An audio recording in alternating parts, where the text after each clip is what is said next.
Bonjour à tous, j'espère que vous allez bien. Tout d'abord, je vais vous présenter la chaîne Les Histoires Maléfiques. Cette excellente conteuse a accepté de faire la première partie de la vidéo. Je vous invite à retrouver sa chaîne dans la description et à vous abonner. Et en deuxième partie, vous allez voir une histoire effrayante, mais bien réelle qui s'est passée en France. Il n'y a pas si longtemps que ça.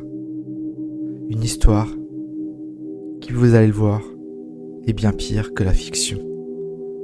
Allez, je vous laisse avec Les Histoires Maléfiques et son excellente histoire. À tout de suite. Bonjour à tous, je suis très heureuse d'être ici avec vous pour cette vidéo en collaboration. Je suis Mademoiselle Maléfique de la chaîne Les Histoires Maléfiques. Je vais vous conter une histoire que j'ai écrite pour cette occasion. Je vous laisse vous installer auprès du feu. Prenez un plaid, un cookie et laissez-vous horrifier par une nouvelle histoire maléfique.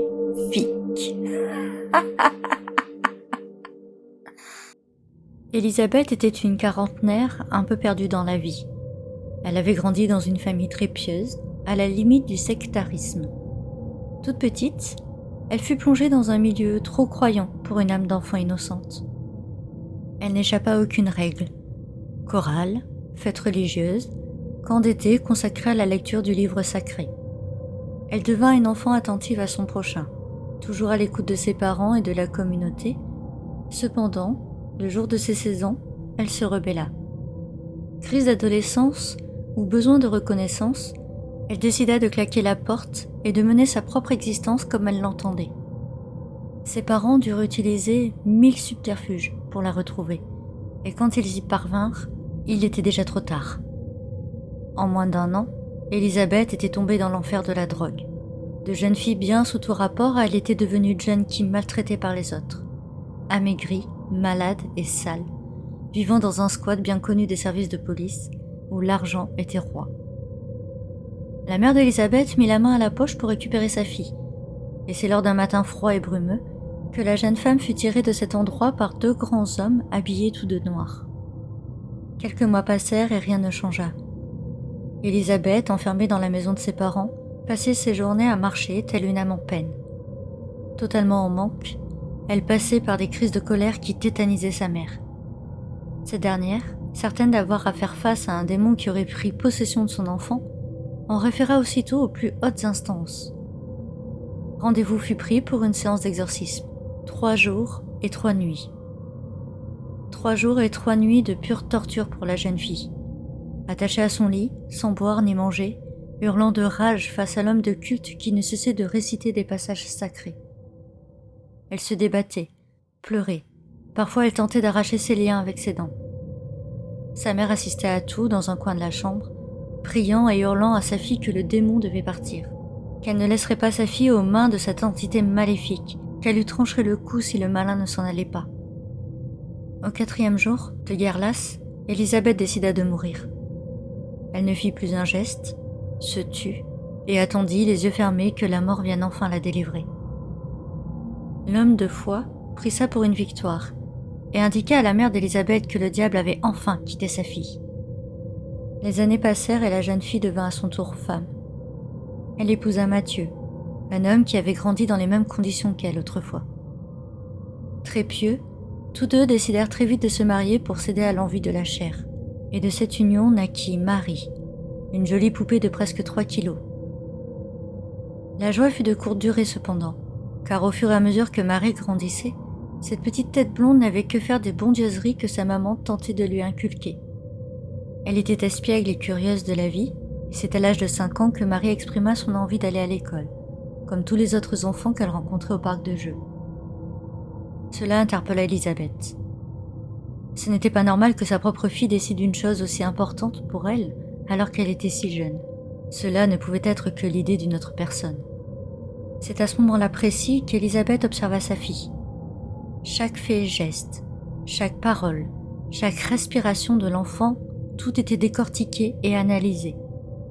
Elisabeth l'ignorait, mais la petite Marie, malheureuse d'être aussi seule, s'était inventé une amie imaginaire. Quelle ne fut pas la surprise d'Elisabeth lorsqu'un soir elle entendit sa fille parler seule dans son lit. À présent, elle en était sûre. C'était le diable lui-même qui insufflait des idées terribles à son enfant. C'est ainsi que dans l'esprit d'Élisabeth, un plan funeste se dessina. 3 jours et 3 nuits. Durant 3 jours et 3 nuits, Élisabeth ne ferma pas l'œil, ne mangea plus, ne communiqua plus avec personne, trop absorbée par le problème de sa fille. C'est au matin du 4e jour qu'elle passa à l'action. Alors que sa propre mère lui rendait visite, Élisabeth s'empara d'un long couteau de cuisine et attrapa Marie lorsqu'elle entra dans le salon. Élisabeth lui hurla dessus, intimant au démon de quitter le corps de la fillette. Marie pleurait et hurlait de terreur. La mère d'Élisabeth se précipita vers sa fille dans l'espoir de lui arracher la lame brillante qu'elle tenait entre ses mains, mais elle ne put rien faire. Elle resta là, témoin de la folie d'Élisabeth, qui d'un coup sec trancha le cou de l'enfant. « Qu'as-tu fait, Élisabeth ? Pourquoi ? Pourquoi ?»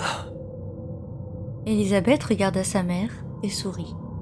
Un voile de folie traversa son visage. « Je n'ai rien fait, maman. Rien. J'ai juste sauvé l'âme de Marie.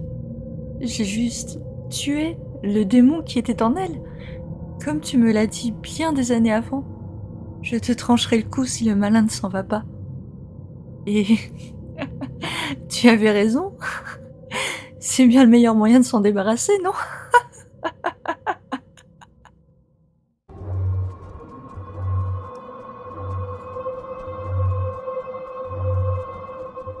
Dans l'histoire fictive des histoires maléfiques, je vais vous montrer que la réalité peut être bien plus cruelle. Une mère est censée être notre soutien, notre pilier, la personne de référence sur laquelle elle se tournait en cas de problème, ou alors pour montrer son amour. Peut-on imaginer qu'une mère puisse en vouloir à son fils au point de le tuer ? C'est un tabou vraiment horrible qu'une mère a franchi dans le Doubs en novembre 2021, pensant que son fils était le diable. Entrons ensemble dans cette sordide histoire. Au petit matin du 19 novembre 2021, un enfant de 4 ans et sa mère sont retrouvés dans un fossé à Concordré, qui est une petite commune du Doubs où ils habitaient. La femme et son petit garçon ont été retrouvés pieds nus et en pyjama. Ils étaient dans un fossé en état d'hypothermie, complètement recroquevillés. C'est un collégien qui a donné l'alerte en les découvrant dans le fossé.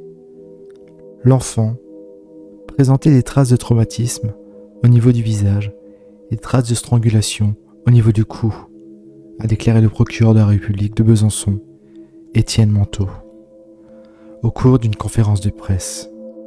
L'enfant a été pris en charge par les secours. Il a été transféré au CHU de Besançon où il est malheureusement décédé dans la matinée. L'autopsie a conclu un décès par asphyxie suite à une strangulation. Sa mère a tout de suite avoué le meurtre et a été conduite aux urgences psychiatriques après avoir tenu un discours mystique, a annoncé le parquet de Besançon. Pendant la nuit, la mère s'était présentée chez plusieurs habitants du village avec l'enfant en pyjama et pieds nus. Elle avait refusé d'entrer chez eux et était repartie avec son fils en pleurs, dans le froid et le brouillard. L'enfant ne présentait à ce moment-là aucune trace de violence, ni de strangulation. Un voisin prévient malgré tout la gendarmerie qui mobilise un dispositif incluant une équipe cynophile pour les retrouver. Mais la recherche est infructueuse.